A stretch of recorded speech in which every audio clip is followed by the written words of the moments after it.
All right, hey guys, Jason here. We're up here Sunday, beautiful Sunday afternoon. We got a storm coming that you can see up there we're trying to beat. But we're up here at Daniel Bishop. This is Daniel Bishop Chevy right here in Metter, Georgia. Small little place, beautiful, great people, and such a great hometown little dealer here. Very small, but like I said, excellent people here. What we want to talk about today is if you can't beat them, join them.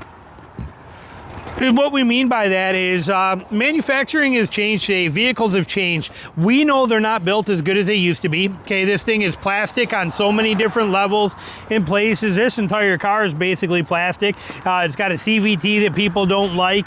It's got a little 3-liter in there. It's got little things that people are not excited about, and they don't look at this and scream reliability. And I understand that, but you got to remember it's only cost $20,000. Okay, they look at this and they think of reliability, yet this is built really no different than this. Doesn't have a CVT, but it's also built very cheap, and now you're talking a lot more money, but it's not designed to last for a long time. It's not like it used to be. There's a reason. Look at the price on this here, okay, coming at $70,000, and this is just an LTZ, but there's a reason that classic cars are no longer the classic cars have not changed.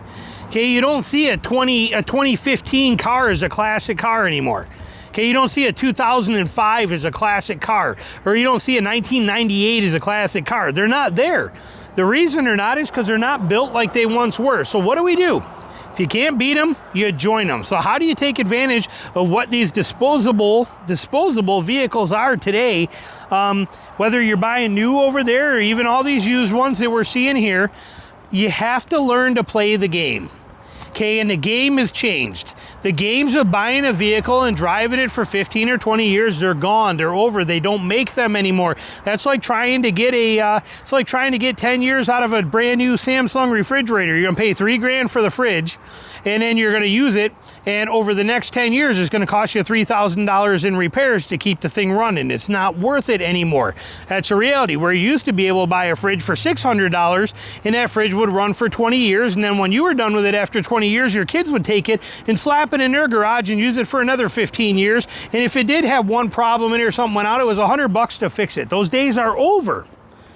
Now we have tremendous amount of money, and we have tremendously much lower quality. We have parts that are built cheaper. We have materials that are built cheaper, plastics everywhere. Okay, nothing is made like it was before. They are made to look, ooh, good, nice, shiny, grab your attention. That's what they're meant to do, but they have none of that stuff. Every component in this side, even the hydraulics in the back of this thing that lift that tailgate, have been thoroughly cut as far as they possibly could with every single possible way by the people that buy them, to the cheapest fluids, to the cheapest seals, to the cheapest everything they could, just to put it on there and get it out. Now, Mazda is a great exception.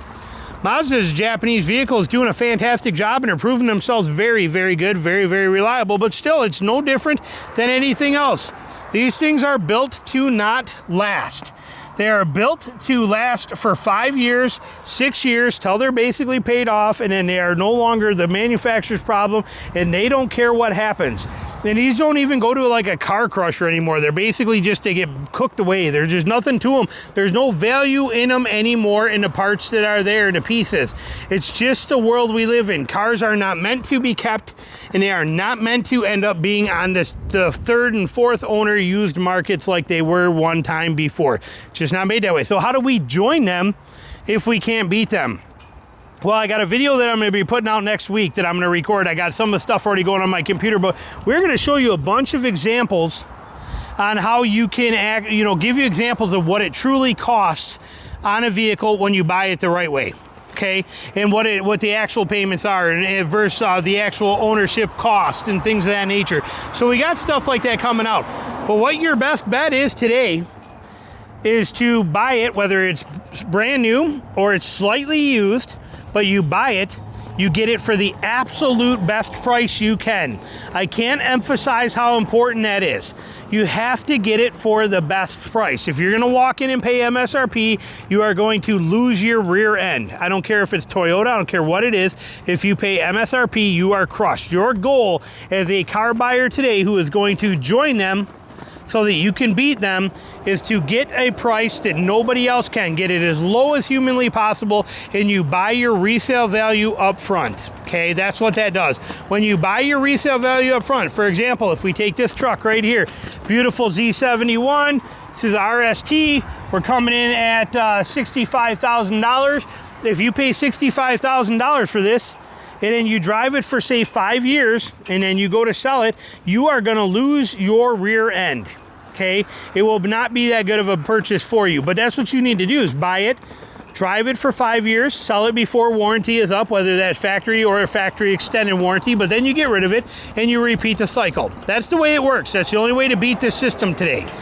But if you paid $65,000 for this truck to do that, you're way behind the 8 ball, because I'm going to come in here and I'm going to get this for $49,000. I'm going to get, or even $50,000. I'm going to get 15 grand off on this, $15,000 off. And when I go to sell it 5 years later, I'm not losing. I'm going to lose 15 grand less than you did.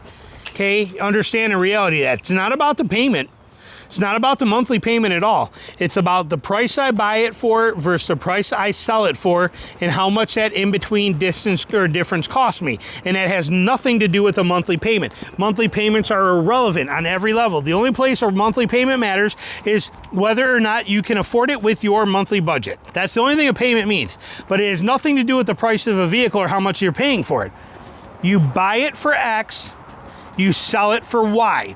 The cost difference between X and Y is how much the vehicle costs you. That's it. It's that simple.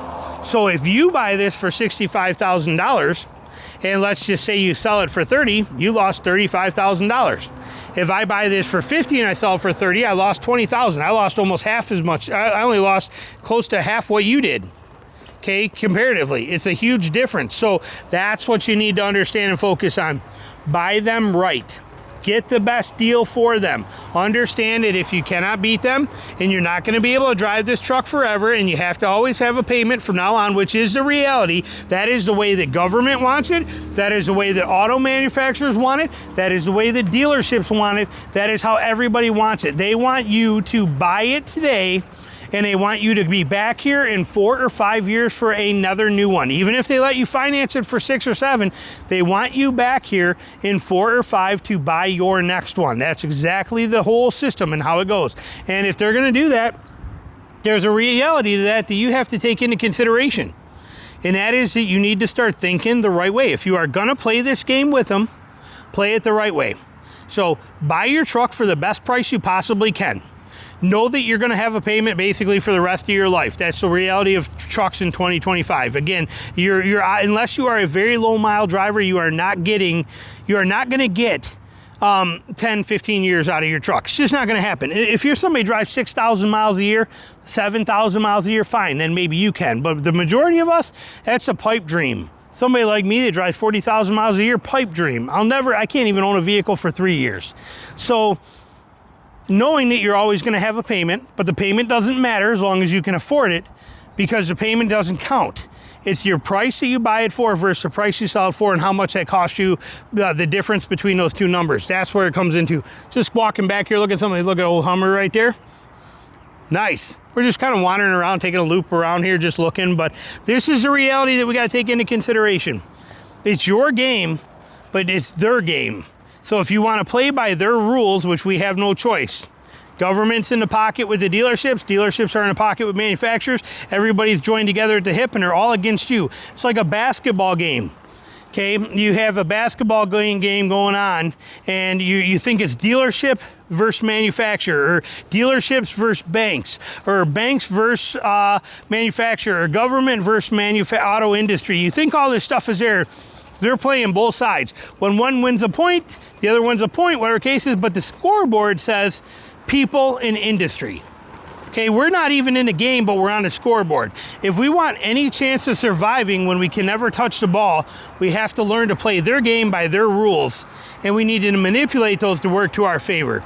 Best way you're gonna do that is to join them, play into their game, let them set the rules, find ways to manipulate it.